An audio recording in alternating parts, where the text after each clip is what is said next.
Thanks for the money, clown, just don't come. That was the text Emma sent right after cashing my $2,500 transfer. She even added a laughing emoji. I stared at it, the payment notification still sitting above the message like a cruel little receipt for betrayal. That money? Supposedly for wedding essentials. Turns out, essentials meant a spa weekend and silk robes for her and her bridesmaids. I smiled. Not with warmth, not with forgiveness. The kind of smile you give when you realize the fire's already lit, and they're standing in a room full of gasoline. That night, while Emma and my parents probably raised a glass to her big day, I logged into every account tied to the wedding, venue, caterer, florist, photographer. And one by one, I killed the payments. No refunds, no warnings. Just silence. Funny how people love your generosity, until they realize it gave you control. Then I sent one last message, not to Emma, not to the family group chat. I BCC'd every guest. Subject, wedding update, body, the wedding of Emma and Derek has been cancelled. Please do not attend the venue. Further details to come. Thank you for understanding. No explanation, no apology, just a dead end where her perfect day was supposed to be. By morning, my phone was a war zone, guests confused, vendors enraged. Emma, quiet. The venue staff said they'd never seen anything like it, half-built tables, plastic still on the chairs, florists arguing in the parking lot. Then came the delivery. Right on schedule. A 6 by 10 foot black box, wheeled in on a dolly, sealed tight in matte wrapping. Nobody knew what was inside. But they would. And once they did, no one would ever look at Emma the same way again. 2 months earlier, I was still naive enough to think helping family meant something. Emma planned this wedding like it was a royal coronation, custom venue, couture dress, statement cake, the works. And she came to me. Because I had savings. Because I didn't argue. Because I was the responsible one. It started small. Can you cover the deposit? I'll pay you back next paycheck. Just help with the photographer. Mom said she'll split it. Every time, a new promise, a fresh lie. And every time, I said yes. Because it was Emma, my little sister. But deep down, I knew better. Dad never asked, he demanded. Real men don't nickel and dime their family, he snapped once, when I hesitated to hand him my credit card for a small emergency. Mom, she just sighed, like she was Atlas, carrying the world, instead of enabling a spoiled child. The rest of them, they laughed. At a family barbecue, my cousin joked loud enough for everyone to hear, "When's Emma adding, sponsored by Big Bro, to the wedding invites?" Everyone laughed, even Emma. So I laughed too, tight, hollow. Counting backward from 10 so I wouldn't break a beer bottle over the grill. But the real gut punch came later. Emma posted a photo of herself in the $8,000 custom wedding dress I paid for. The caption, "Thank you to the real ones who made this happen. Couldn't have done it without my amazing friends and my future husband." No mention of me, not even a tag. I stared at the screen, heart tightening, a knot of disbelief and rage building in my chest. When I confronted her, she just laughed. Relax, it's not like it matters, you're just the wallet, not the vibe. Dad clapped me on the back. Well, son, you can't buy love, better learn that before you end up alone. That was how they saw me, a clown who paid the bills and stayed out of the photos. Then, 2 weeks before the wedding, $1,200 vanished from my account, unauthorized transaction. I noticed the transfer late at night, a chunk of money gone, withdrawn without a single alert. I checked the linked account. Emma's name stared back at me. When I confronted her, she barely flinched. "Oh, that must have clicked the wrong one," she said with a shrug. "Anyway, you make plenty, what's the problem?" I didn't speak, couldn't. This wasn't carelessness. It wasn't even entitlement. It was theft, dressed in designer shoes, dipped in glittery acrylics, and delivered with a smug smile. I went to Mom. She sighed, "Don't ruin the wedding with drama." I told Dad.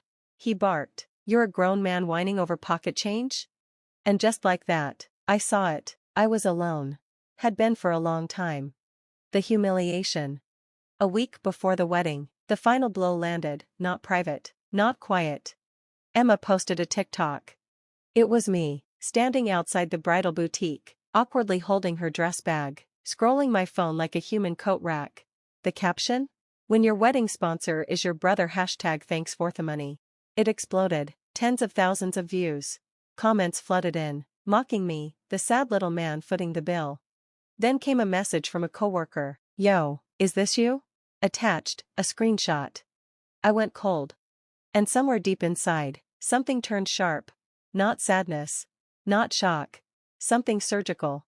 The evidence. That night, I remembered Emma had once logged into her wedding planning app on my laptop. It was still there. What I found wasn't careless, it wasn't a one-off joke. It was premeditated. Spreadsheets, tallying how the sponsor money would be split between her friends, spa treatments, and overpriced brunches. Group chats where I was labeled Plan B and walking ATM. Voice memos laughing about how she'd fake cry if I ever questioned anything. This wasn't a mistake. It was a plan. So I downloaded it all, every file, every chat, every cruel little memo. Then I leaned back, eyes on the city lights outside my window, and made a decision. They wanted a clown? I'd give them a show they'd never forget. The setup. 2 days before the wedding, the final vendor payments were due. Guess whose card was on file? Mine. I could have cancelled everything outright, killed it with one phone call. But that would have been merciful. No. I wanted them to watch it fall apart. So I froze every payment. Venue, frozen. Catering, frozen. Florals, frozen. DJ, frozen. No calls, no explanations, just silence. And then, I sent out a mass message to every guest, the wedding is cancelled, please do not attend. But that wasn't the end. I had one more delivery scheduled. A box. 6 feet wide, 10 feet tall, matte black, no label, no warning. Just a ticking time bomb, wrapped like a gift. The collapse. The morning of Emma's big day was cold and gray, like the sky knew what was coming. I showed up early. Not as her brother. Not as a guest. As the executioner. The venue was already falling apart. Empty chairs. Half-dressed tables. Centerpieces wilting under the weight of unpaid labor.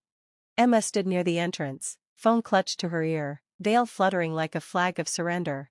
Where's everyone? She cried. Why aren't they answering? She kept dialing, over and over, each silence carved deeper into her. Dad, red-faced, marched up to the coordinator and snarled.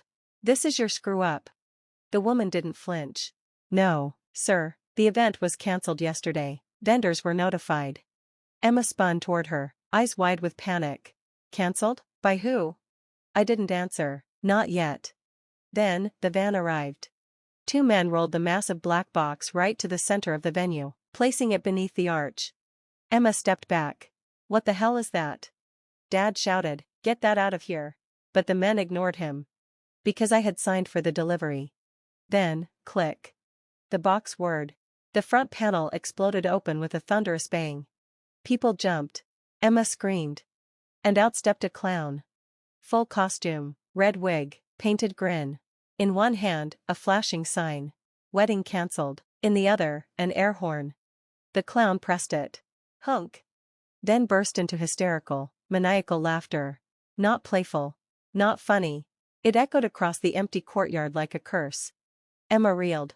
No, no, no, no. She looked around, for her mom, her dad, the bridesmaids, anyone. But there was no one else left. No guests. No applause. No music.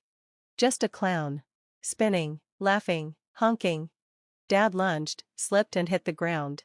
Mom sank into a chair, sobbing. Emma stood paralyzed, drenched in shame and cold wind. And then I stepped forward. The confrontation. Looking for your guests? I asked. She turned, her voice raw. You did this. I shrugged. Warned them, actually, told them the star of the show was a fraud. Her mascara streamed down her cheeks like war paint gone wrong. The $1,000 dress looked like a prop from a low-budget horror film. The clown blasted the air horn again, skipping in a slow circle around her.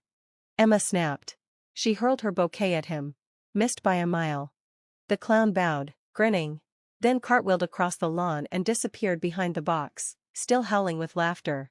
The end. No kiss. No vows. No music. Just a scream. A clown. And a broken bride in a muddy white dress, standing alone beneath an empty arch. I turned and walked away. Behind me, the wind carried the echo of that clown's unhinged laughter. It was the perfect closing act for a play I was never meant to star in. But now? Now, I was the director. And the curtain had come down. Hard. I didn't stick around to watch the final crash. I didn't need to. Some things burn, even when you turn your back on them. That night, I checked my phone just once. There were dozens of missed calls from Mom, several from Dad, and a string of voicemails from Emma, each one swinging between begging and threatening. Fix this. I'll sue you, please. You don't understand. You're still my brother. I didn't respond, not to a single one. Instead, I sat at the kitchen table in the small apartment I was already half-packed to leave, watching the city lights blink outside. The silence felt freeing. For the first time in years, they couldn't reach me. The aftermath. In the days that followed, their stories began to shift. Emma posted cryptic messages online. Sometimes family betrays you in the worst ways. Dad shared his version in a few Facebook groups. Money makes people crazy. We forgive, but we don't forget. Forgive? I scoffed. They'd rob you blind, slap you across the face, and then ask you to apologize for bleeding on them. But here's the kicker, nobody really cared. No masses of sympathy for them, no outcry. Most people had moved on by Monday. The wedding wasn't a major event for anyone except Emma and her inflated sense of importance. My own plan. I spent the rest of the week doing something more productive. I walked into my boss's office and handed over my resignation letter, crisp and clean. I'm done letting people take advantage of me, I told her, starting today. She gave me a nod, like she understood more than she let on. I'd already lined up something else, nothing glamorous, just a quiet property maintenance gig upstate, in a lakeside town no one had ever heard of. It wasn't much, but it was mine, my decision, a new start. The unexpected twist. I thought that was it, but then came the letter. A week after the non-wedding, a battered envelope appeared under my door, no return address, just my name. Inside was a short printed letter from Derek, Emma's almost husband. I sat down hard when I read it. I figured you'd want to know. I was never in love with her. She blackmailed me into the engagement. I was about to back out. But then I heard what you did. You saved me. I'm gone. Left town. Don't look for me. But thank you. Blackmailed. The word echoed in my head as I reread it, over and over. Derek wasn't the spineless idiot I thought he was. He was just as trapped as I'd been for years. Only his leash had a diamond at the end of it. And somehow, through all the wreckage I'd left behind, through my anger and my escape, I had saved someone else too, without even meaning to. The family's last attempts. That same day, Mom called again. This time, I picked up. Please, she said, no pleasantries, no introduction. Emma's not well, she's not eating, she's not sleeping, she says you ruined her life, you need to fix this. Not my circus, I said, calm but firm, not my monkeys.